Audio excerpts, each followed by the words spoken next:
Amém. Glória a Deus.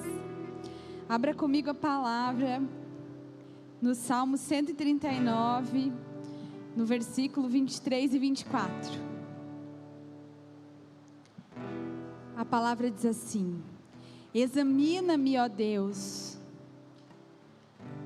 conhece o meu coração, prova-me e vê os meus pensamentos, mostra-me se há em mim algo que te ofende e me conduz pelo caminho eterno. Senhor querido, fale conosco nessa noite, Senhor, se revele a nós. Nós precisamos do Teu Espírito, Pai, que nos ensina, nos conduz, nos mostra, nos revela aquilo que está no nosso coração. Senhor, nós precisamos de Ti. Nos abençoe, Pai, abençoe a Tua palavra, Senhor, em Teu nome. Amém. Amém. Graças a Deus. Podem tomar assento, queridos. Aleluia. Então a gente começou hoje o culto, a pregação, a palavra, com esse salmo, que é um salmo de Davi, que fala assim: examina-me, ó Deus. Em outras versões diz assim: esquadrinha o meu coração. O que é esquadrinhar? Olhar cada cantinho, né? Pesquisar. Prova-me, vê meus pensamentos. Mostra-me se há em mim algo que te ofende e me conduz pelo caminho eterno. E nessa noite eu gostaria de falar sobre 2 reis de Israel. 2 reis que tiveram condutas diferentes. E o primeiro rei foi Davi. Que coração tinha Davi? A Bíblia diz que ele foi chamado o homem segundo o coração de Deus. Ou seja, a sua conduta, o seu estilo de se relacionar com Deus, era segundo o coração de Deus, era da maneira que Deus se agradava. E nessa oração, Davi revela para a gente que ele entendia um princípio muito importante. Ele entendia que uma verdade espiritual, na verdade, né? Porque ele sabia que um mundo interior desajustado podia levá-lo à ruína. Ele sabia que o seu coração, ele falou: examina, meu Deus, conhece o meu coração, prova-me e vê os meus pensamentos, porque ele sabia que se isso tivesse desajustado, com certeza ele faria coisas erradas diante de Deus. Ele teria um caminho, um futuro que não era certo, porque ele sabia que o futuro certo, que o conduziria à felicidade, é o caminho da presença de Deus. Então ele sabia que se o coração, se as emoções, se aquilo que é interno tivesse em desordem, ele correria um sério risco de não ser levado por um caminho eterno, porque ele disse assim: ó, mostra se há em mim alguma coisa que está errada, né? Que te ofende, e me conduz pelo caminho eterno, me leva para um lugar seguro, né? Da maneira que o Senhor gosta, que é. Então ele estava pedindo ajuda para Deus, a fim de que Deus mostrasse a real condição do seu coração e do seu interior. E eu digo, precisa de muita coragem para fazer isso, queridos. Será que nessa noite você tem coragem para fazer essa oração? Senhor, revela para mim se aquilo que eu penso, aquilo que eu sinto, será que isso te ofende? Me mostra se tem alguma coisa errada comigo, no meu coração. Precisa de coragem, é ou não é verdade? E eu gostaria nessa noite que a gente conseguisse sair daqui compreendendo um pouco mais da necessidade de a gente conhecer o nosso mundo interno. Por que a gente faz o que a gente faz? Por que a gente responde a vida do modo que a gente responde? E eu sei que isso não é uma pregação de ibope, né? A gente não gosta muito desse tipo de palavra. Sabe por quê? Porque é muito mais fácil a gente olhar aquilo que está para fora do que aquilo que está para dentro. É ou não é verdade? A gente tem uma natureza caída de todo ser humano natural, né? Que é sempre olhar para o outro. Tanto que Jesus, quando passou na terra, ele falou assim: escuta, por que você se preocupa tanto com o cisco que está no olho do seu amigo, enquanto há um tronco no seu próprio olho? Jesus falou isso. E eu entendo que talvez você não seja um murmurador, porque aqui só tem crente, glória a Deus, né? Só tem gente bem convertida. Mas às vezes, lá no fundo, a gente passa por algumas situações e a gente até pensa, puxa, se o meu esposo fosse um pouco mais organizado, né? Se a minha chefe não fosse tão mandona, não fosse tão briguenta. Então, a gente sempre gosta de olhar para aquilo que está além de nós. Se eu tivesse um pouco mais de dinheiro, aí sim, dava boa. Não, está faltando esse mês porque apareceu essa conta justo agora. Então, a gente sempre coloca as nossas justificativas naquilo que está além de nós. E tem um pastor que diz, que aquele que é bom em se justificar não é bom em mais nada. Por quê? Porque é cômodo. Por quê? Porque é natural do ser humano. O ser humano é assim, gosta de colocar a culpa no outro. É mais fácil olhar para fora e achar um culpado do que olhar para dentro e ter que se perceber. É muito cômodo fazer assim. Só que Davi sabia muito bem que se ele tivesse esse tipo de conduta, se ele tivesse um coração que não fosse puro, que ele tomasse algumas atitudes por causa da sujeira do seu coração, aquilo ia dar errado. Davi teve várias experiências dessas, de querer agir segundo o próprio conceito, os próprios desejos, e se dar mal. Então ele sabia, Deus, o Senhor precisa me ajudar a entender o que acontece dentro de mim, para que eu possa agir de maneira correta, agir de maneira que te agrada. Então, a pastora domingo passado falou sobre comparação. E quando a gente olha para fora, mais para fora do que para dentro, a gente tem essa tendência também natural e caída de se comparar. Então eu olho para fora e vejo, puxa, fulano tem isso. Daí que eu olho para dentro, mas eu não tenho. E aí é que vem aquela frustração, aquele desgosto. E esse olhar para dentro não pode ser movido pela comparação. Então eu não posso olhar para mim para ver o que o outro tem e o que eu não tenho, vocês entendem? Mas nós temos que pedir para Deus mostrar o que há em nós, para a gente ser curado. Nós não somos mais escravos, nós somos livres. Jesus morreu para isso. E aqui nós vamos estudar a história de um outro rei que não era como Davi. Nós já vamos chegar lá. Já quero trazer um pouco de libertação, falando da comparação, porque a gente não precisa ser igual a ninguém. Tem gente que se mata para ser um pouco daquilo que o outro... Puxa, mas a casa dela é mais limpa, puxa... Mas falei da Milena de manhã, A Milena tem um talento tão lindo.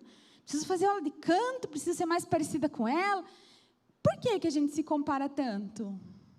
Por que a gente olha para o outro e quer ser igual ao outro? E por que a gente, ao invés de fazer isso, não para com isso? E começa a descobrir o propósito e o chamado que a gente tem. E os dons e talentos e habilidades que o Senhor colocou dentro de nós. É isso que Deus quer desenvolver. E para isso, Deus precisa limpar o nosso interior. E a Igreja Batista da Paz recebeu um presente de Deus nesse ano. Deus falou conosco, olha, eu quero limpar, e eu quero começar de dentro para fora. Quero fazer coisas maravilhosas, mas vai começar por dentro, vai começar no interior de vocês.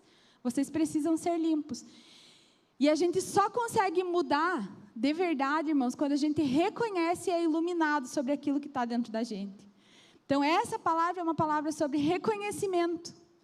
Sobre reconhecer, da necessidade de a gente se reconhecer. Então, a Bíblia diz, que a gente deve conhecer a verdade e a verdade nos libertará. E essa sondagem de verdade, essa sondagem do nosso interno, vai produzir na gente transformação. E o maior presente que nós podemos dar para o mundo é ser pessoas saudáveis. Eu falei isso da última vez que eu preguei, né? Ser saudável nas 4 esferas, ser organizado nas 4 esferas. Ser organizado, ser livre, limpo, saudável no espírito, na emoção, no físico. E também socialmente falando. Ser uma pessoa agradável. Deus quer fazer isso de nós. Irmãos, é tão bom conviver com pessoas saudáveis. Né? A gente olha para fora e a gente gosta que pessoas saudáveis estejam conosco. Que, né, uma pessoa querida, agradável. Só que o Senhor quer fazer isso em nós. Aí a gente precisa passar pelos processos, para que em nós, né, o Senhor se manifeste e a gente possa ser transformado. Eu escrevi aqui, fale para a pessoa do seu lado, não seja um perigo. Não seja um perigo, seja uma bênção. Né? Eu escrevi isso porque eu me relaciono com algumas pessoas que têm diabetes e são hipertensas. E aí, às vezes, a pessoa está lá, né, diabética, comendo um monte de doce, né? Aí vem o pessoal que está no entorno e fala, então morra de uma vez. Porque dá uma aflição, né, de ver a falta de saúde. Eu vejo que como causa um mal no entorno, quando a gente não está saudável, quando a gente não tem práticas saudáveis. Causa um mal, né, na família, nas pessoas que convivem com você, quando você não é um ser sociável, quando espiritualmente você não está bem. Né? É um benefício para as pessoas que estão ao seu lado, que você seja saudável. E hoje o tema é essa saúde da emoção. Tem uma psicóloga cristã que eu gosto muito, ela fala assim, sem sanidade não há santidade. Sem ser são, não tem como a gente ser santo. Então, nossa emoção está profundamente ligada àquilo que é espiritual. Deus tem interesse em realizar uma obra completa. Até para que você possa obedecer a Deus livremente. Né? A condição do homem interior precisa ter saúde, isso muda tudo. É bem interessante, porque quando está ruim dentro, fora, tudo é ruim. E perceba, se você olha para fora e vê tudo muito ruim, muito provavelmente é porque dentro a coisa está desorganizada. Você não consegue ser feliz aqui, se você não for feliz ali. Você não ser, ao contrário, desculpe. Você não consegue ser feliz ali, se você não for feliz aqui. Deus, Ele não quer superficialidade. E eu vou mostrar para vocês, com esse texto bíblico que fala do 2º rei, como faz toda a diferença quando o nosso coração ele está curado. Então, deixa eu contextualizar. Vou falar sobre Jeroboão, que é o 2º rei dessa noite. Então, o reino de Israel, depois de Davi, depois de Salomão, dividiu. Ficaram 10 tribos no reino do norte e 2 tribos no reino do sul. O reino do sul tinha um rei chamado Roboão. E o reino do norte, porque o próprio povo se rebelou e falou que não queria mais a linhagem de Davi como rei, elegeu Jeroboão como rei. A hora que Jeroboão foi eleito rei pela vontade do povo, aquilo subiu no coração dele. E aí, ele ficou morrendo de medo que o povo tivesse que ir para Jerusalém adorar a Deus, e lá no caminho, indo adorar a Deus, se convertesse e recebesse de volta a descendência de Davi como rei. Então, 1 Reis, capítulo 12, versículo 26. Jeroboão pensou, se eu não tiver cuidado, o reino voltará à dinastia de Davi. Quando o povo for a Jerusalém para oferecer sacrifícios no templo, voltará a ser leal a Roboão, rei de Judá. Eles me matarão e o proclamarão rei deles. Então, seguindo a recomendação dos seus conselheiros, fez o rei 2 bezerros de ouro e disse ao povo, é complicado demais ir para Jerusalém para adorar. Veja, Israel, esses bezerros são os deuses que tiraram vocês do Egito.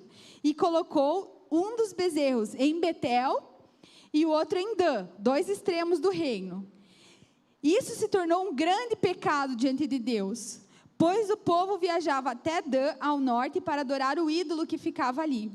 Jeroboão também construiu santuários idólatras e designou para serem sacerdotes homens do povo, que não eram da tribo sacerdotal de Levi. Então ele fez, porque no Antigo Testamento só podia ser levita, só podia ser sacerdote no templo aqueles que fossem levitas, que eram da tribo de Levi. E ele falou, não, vou simplificar a coisa, vou realizar o desejo aí do coração de uns que querem. Então, todo mundo que queria ser sacerdote de qualquer tribo, ele botava como sacerdote nos seus templos. E isso que ele fez desagradou muito a Deus. Mas por que ele fez isso? Pensem comigo, movido por qual sentimento ele fez uma coisa dessa? Movido por medo de perder o poder. Movido pelo seu apego a títulos, movido por a instabilidade do seu coração, movido por algo que estava desajustado. Se Jeroboão fosse um homem de Deus, temente a Deus, ele teria feito o quê? Não. O lugar que o Senhor estabeleceu aqui, no Antigo Testamento, era Jerusalém. Então nós vamos lá. E se eu perder o reinado? Amém, o Senhor deu, o Senhor tirou. Ele não ia estar apegado a esse tipo de coisa, mas não, ele cometeu erros graves, porque o seu coração era corrupto, estava numa condição ruim. Só que, olha o que aconteceu. Por ordem do Senhor, um homem de Deus, vindo de Judá, se vocês quiserem acompanhar, está lá no 1 Reis, capítulo 3, estou pulando umas partes do texto, porque o texto é muito comprido. Por ordem do rei, um homem de Deus, vindo de Judá até Betel, chegou ali quando Jeroboão se aproximava do altar para queimar incenso. Então, por ordem do Senhor, ele gritou, altar, altar, assim diz o Senhor, um menino chamado Josias nascerá da dinastia de Davi. Sobre você, ele sacrificará os sacerdotes dos santuários idólatras que queimam incenso aqui. E sobre você serão queimados ossos humanos. Naquele mesmo dia, o homem de Deus deu um sinal. Ele disse, o Senhor anunciou esse sinal. O altar se rachará e suas cinzas se derramarão pelo chão. Quando o rei Jeroboão viu o homem de Deus falar contra o altar dele em Betel, olha o egoísmo do cara, né? Tipo, aquela coisa de ego, né? Tá falando aqui sobre o que eu instituí? Ele apontou para o homem e ordenou, prendam-no.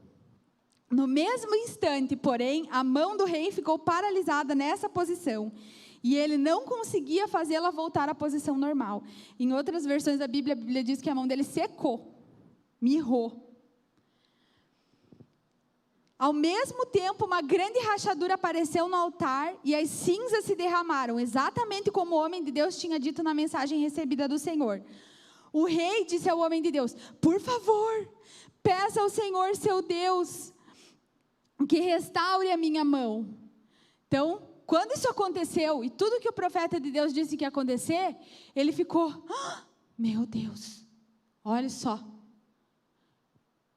Meu Deus, profeta, peça para o teu Deus aqui, faça uma oração por mim, para que a minha mão volte ao normal, você é poderoso, né? Até brinquei de manhã, olha, um crente, se converteu, né? Só que não. Aí, o homem de Deus, então, foi lá, orou ao Senhor e a mão do rei foi restaurada. Ele pôde movimentá-la normalmente. Então, o rei disse ao homem de Deus, venha ao palácio comigo, coma alguma coisa, eu lhe darei um presente.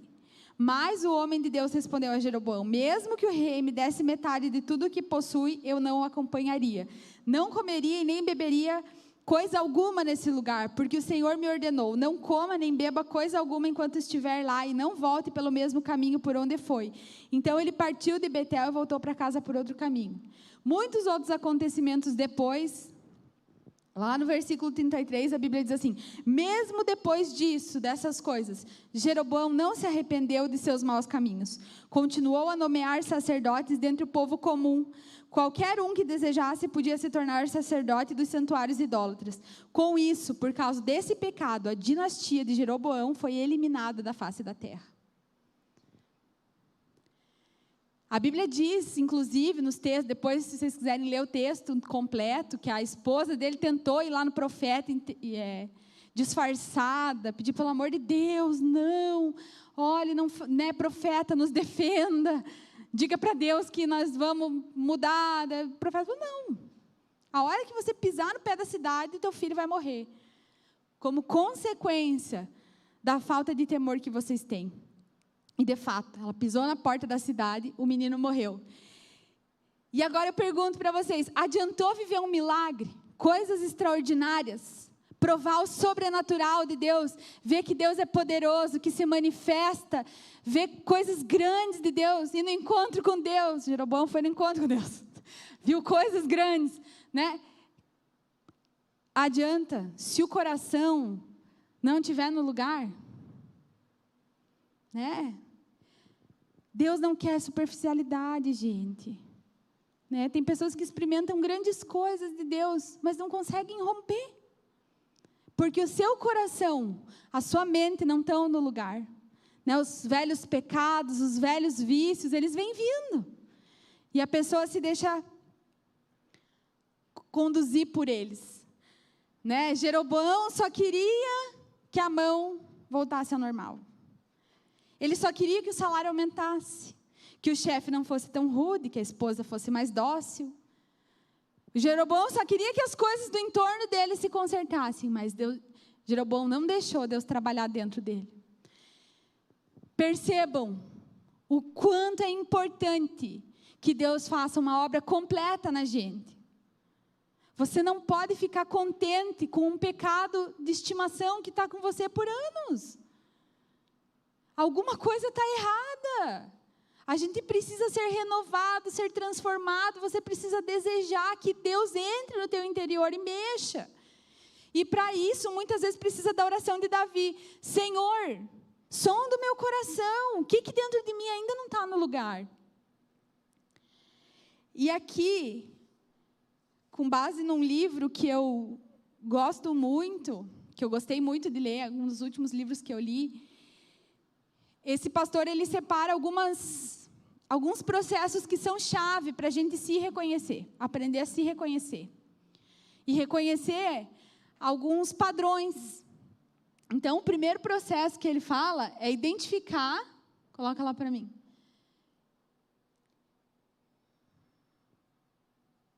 Identificar um padrão. E aí tem umas perguntas aqui, ó. Quando, com quem, por quê, onde, com que frequência. Vou dar um exemplo da minha própria vida. Então, eu identifiquei que todas as vezes que uma das minhas filhas fica doente, um dos meus filhos fica doente, eu ficava muito nervosa. Mas, nervosa, perder o pino de centro, né? Eu fico fora da casinha. Então, eu reconheci que quando alguma das minhas filhas fica doente, eu perco o pino de centro. Com quem? Geralmente, com quem está próximo de mim, né? O Mateus está batendo nas costas do alemão, coitadinho, né? Por quê? E aí eu comecei a pensar, puxa, por que eu fico tão desorientada quando alguém fica doente? E isso é intencional. A gente aplica a receita, a gente começa a se reconhecer. Então, a próxima vez que você cometer um pecado, que você tiver uma emoção desajustada, que acontecer alguma coisa com você que é ruim, aplique isso. Para você poder se identificar. E eu comecei a pensar, meu Deus, mas por que eu tenho essa reação? Eu pensei, mas meu Deus, nunca aconteceu nada. Na hora me veio uma lembrança, que quando o Malton, ele é meu filho do coração, né? Então, eu peguei ele bem pequenininho, e eu tinha 19 anos, quando eu fui mãe pela primeira vez. Com 19 anos, eu, no auge da minha sabedoria de 19 anos, a gente foi viajar. E aí, ele era pequeno, e ele pegou uma virose no hotel. E foi a primeira vez que ele ficou doente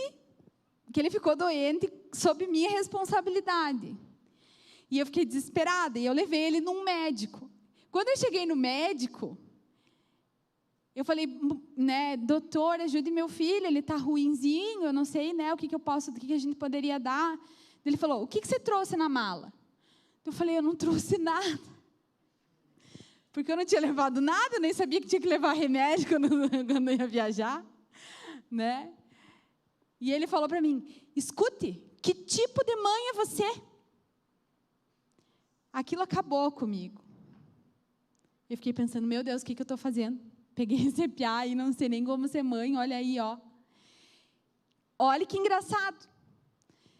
Desde então, quando qualquer um deles fica doente, eu tenho uma tendência, me puxa um gatilho de desespero. Então, eu comecei a me reconhecer. Quando, com quem, por quê, onde. Sempre que os meus filhos, né, onde? Com os meus filhos. Com que frequência? Sempre que ficam doentes. Então, eu reconheci um padrão. O que eu preciso quando eu reconheço um padrão?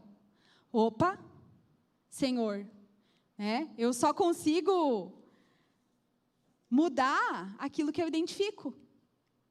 Até o alemão, daí eu compartilhei hoje, né? A gente só muda aquilo que identifica. Daí eu até falei para o alemão, eu vou compartilhar essa minha experiência. Ele falou, você não é mais assim. Por quê? Porque com a experiência de reconhecer aquilo como eu reajo frente àquilo, me fez ser livre. Então, é muito importante, porque às vezes a gente vai vivendo a vida, né, viciado em emoções ruins, em culpa, em murmuração, e nem para pensar por que a gente dá esse tipo de resposta.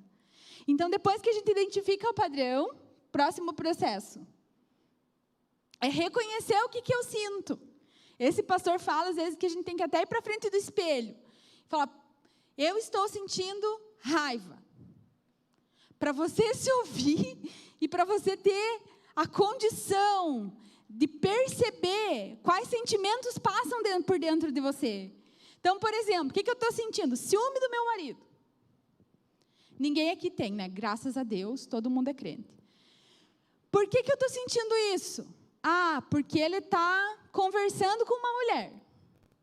É em relação a quem? É em relação ao meu marido. Eu sinto ciúme em relação a outras pessoas? Não, só em relação a ele. É um sentimento real ou estou imaginando coisas? A gente precisa aprender a fazer isso, porque às vezes a gente está imaginando coisas. Às vezes alguém passa por você e você pensa, nossa, que cara feio, o que eu fiz? A pessoa está cheia, atolada de problema, e você está imaginando que a pessoa te odeia, que ela está fazendo um motim contra você, e está viajando na maionese. Então, é importante a gente parar e pensar, Senhor, será que esse sentimento é real, ele é plausível, ele existe? Existe um motivo, né? O que eu devo fazer em relação a isso? Daí nós estávamos compartilhando, e o alemão falou para mim hoje, ele falou, eu passei por isso hoje de manhã, ele disse. Que a gente veio aqui fazer o culto da manhã, daqui a pouco começou a falhar tudo. Falei que é culpa do Christopher, porque toda vez que ele sobe aqui dá tudo errado, é brincadeira.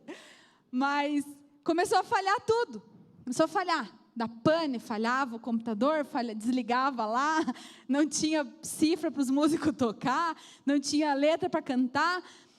Daí ele falou, nossa, e eu ministrando e vendo as coisas dando tudo errado, me deu uma raiva. Ele falou, me deu uma raiva.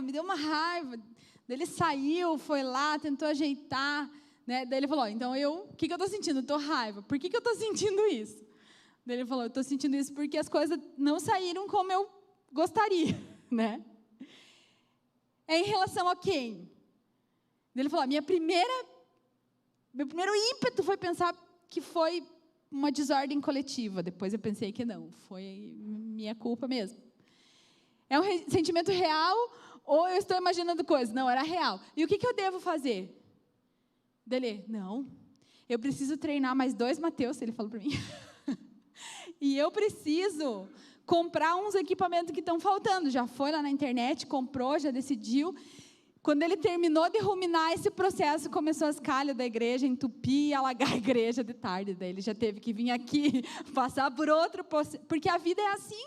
A gente vai passando por processos e a gente precisa se reconhecer e entender o que se passa dentro da gente. Ele falou, daí eu já fui lá na igreja, fui lá limpar, já passou, né, o ranço, a raiva, já fui livre, né? Mas já, próximo, já estava no terceiro processo, que é o quê? Uma decisão, eu preciso fazer alguma coisa para a gente não passar mais por isso. Eu tenho uma ação, então ele já passou o cartão lá na internet, já comprou os negócios que faltavam. E depois, olhar para as demais coisas da vida. Não ficar remoendo. Porque às vezes acontece um treco desse, tipo, foi ruim, deu tudo errado. A gente fica, deu ruim, olha só, que coisa chata, e fica anos ali remoendo. Não me olhou na cara, não gosta de mim, né? Tipo, fica com aquela coisa. Gente, a gente tem que entrar no terceiro processo, decidir, agir e mudar de foco. Amém. Ele já mudou de foco, veio limpar a igreja, aqui tudo bem, né? Ficaram tudo marcos ali, tudo pendurado, arrancando folha das calhas. Faz parte. Mas a gente muda de foco, a gente se analisa, a gente decide, age e muda de foco. E aí a gente cresce quando a gente passa por isso. E o último passo do processo é ser um doador. E eu acho ele importantíssimo. Porque a gente vive buscando ser feliz. Daí a gente pensa assim, não, eu quero ser feliz, então não me incomoda. Eu quero que esse aqui é os meus momentos de descanso, eu não quero fazer nada por ninguém. E ai de quem me atrapalhar aqui nesse momento de descanso. E a gente vai nessa busca sem sentido por felicidade, a gente busca descansar, busca, não sei o que, busca, e nunca alcança. Porque a gente está fazendo do jeito errado. A gente precisa virar a chave. O egoísmo obstrui toda fonte de vida. Sério. Se pudesse alguma coisa dessa mensagem ficar no nosso coração, que tinha que ser essa aqui mesmo. O egoísmo obstrui toda fonte de vida. Só que doar libera fluir. Por quê? Porque Deus é um doador nato. Você é um filho de Deus. Você tem esse chamado para oferecer. Né? Essa natureza pertence aos seus filhos. O princípio de 1 Timóteo 5,6. Quem vive apenas para o prazer está morto ainda que esteja vivo. Quem vive só para se satisfazer a sua carne, na sua própria... Entende? Não tem fim. Os nossos desejos não são decisões, eles querem governar toda a nossa vida. Mas, gente, a gente não é escravo deles, a gente nasceu para ser livre. Por isso que a gente precisa reconhecer, realmente, estou sentindo inveja, realmente, sou um mal-humorado, realmente, preciso reconhecer. Fico com o pino de centro fora do pino de centro quando meus filhos ficam doentes. Preciso melhorar. Não posso passar o resto da vida respondendo do mesmo jeito. E aí, quem vive apenas para satisfazer os seus próprios prazeres, que busca que tudo se resolva para ele ser feliz, na verdade, está morto ainda que esteja vivo. Está na Bíblia. Não está vivo. Por quê? Porque Deus nos criou para dar. Deus nos criou para oferecer. Oferecer o quê? Serviço, sorriso, generosidade, recurso. Né? Hoje de manhã eu estava ali, preguei isso, daí no final do culto uma moça disse, eu posso te dar um abraço? Eu disse, nossa, claro. Ela entendeu, ela quis doar um abraço. Eu sei que ela foi mais abençoada que eu, porque quando a gente doa, a gente é feliz. Né? A gente nasceu para isso. A gente nasceu para doar. E... enquanto eu estava estudando sobre isso, ali coloquei, né? Não coma semente. Porque tem coisa que não é para você. Tem coisa que Deus te deu para você repartir. Só que daí o que a pessoa faz? Retém tudo para si, porque ela quer ser feliz. Né? Não funciona. Enquanto eu estava estudando sobre isso, eu, coincidentemente, porque agora o Google sabe tudo, daí ele vê onde é que a gente estava. Daí começou a aparecer umas postagens do Luiz Hermínio, do pastor ali de Itajaí, da Mevan, que é um pastor que a gente gosta muito. E desde o dia 31 de dezembro do ano passado, da virada, até hoje, inclusive hoje de noite, né, até os próximos dias, eles estão vivendo um momento de primícias. E eu comecei a assistir aquilo e quero que vocês assistam comigo. São cultos de primícias. Então, eles estão abençoando uns aos outros.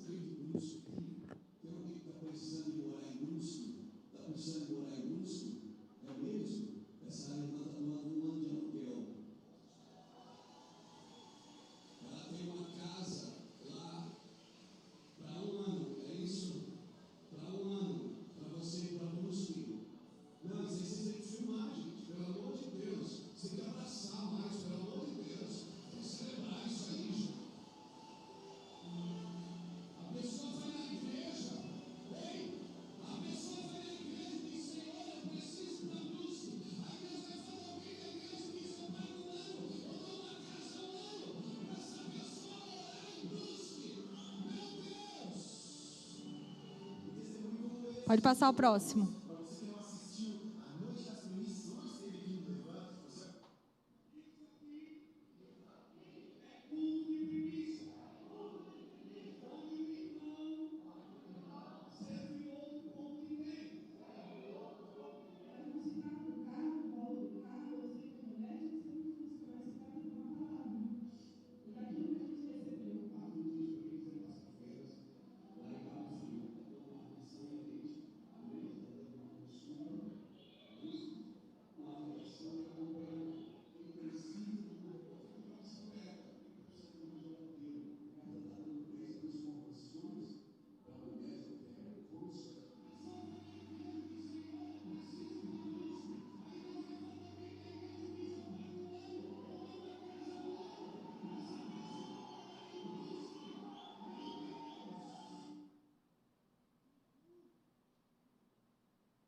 Ministério de Música pode subir. Sabe por que vocês estão emocionados? Assim como eu fiquei. Porque a gente foi criado para dar, para abençoar outras pessoas. E a vida tem sentido quando a gente abençoa os outros. A vida cria propósito. Os irmãos entendem isso? Então, a gente fica muitas vezes igual o rei. Deus me deu esse discernimento de manhã. Engessado, paralisado, com a mão mirrada, porque a gente não está vivendo o propósito que Deus tem. Porque a gente só quer o de fora, a gente não quer o de dentro. Se coloque de pé na presença de Deus. Que em nome de Jesus, as nossas vidas sejam destravadas nessa noite. Que em nome de Jesus, a gente possa ser liberto e curado no nosso interior, para a gente poder viver o propósito de Deus. Deus tem um projeto para nós. Deus tem propósito. Deus tem propósito em você cumprir aquilo que Ele te chamou para ser. Não para você ser igual a outras pessoas, mas para que você cumpra aquilo que Ele sonhou para você. Deus tem um plano na tua vida. Se você está na condição do rei, se você está na condição, de impedido, de endurecido no seu coração, não deixando Deus mover, não deixando Deus trabalhar, não deixando Deus fazer a obra interna que Deus precisa fazer. Você está relutando contra essa obra interna. Não resista à ação do Espírito de Deus dentro do seu coração. Abra mão desses pecados que estão caminhando com você há tanto tempo. Reconheça padrões que levam você a cometer esses pecados, que distorcem a tua visão, e seja livre de verdade, seja livre para doar. Tem muita gente que olha um vídeo desse e pensa: nossa, estão tirando do povo. Mas os espirituais que foram chamados por Deus entendem que nós somos chamados para dar, para ser uma bênção. Desde o Antigo Testamento, se tu uma bênção, se tu uma bênção, se tu uma bênção. Abençoe alguém, abençoe alguém. Não retém aquilo que Deus quer fazer. Sabe, às vezes a gente retém. Deus fala, viu, vai lá, abraça aquela pessoa. Vai lá, aquele irmão está precisando de uma palavra.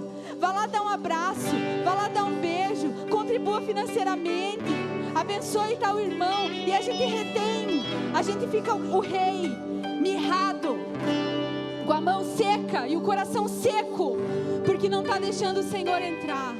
Deixa o Senhor entrar, em nome de Jesus.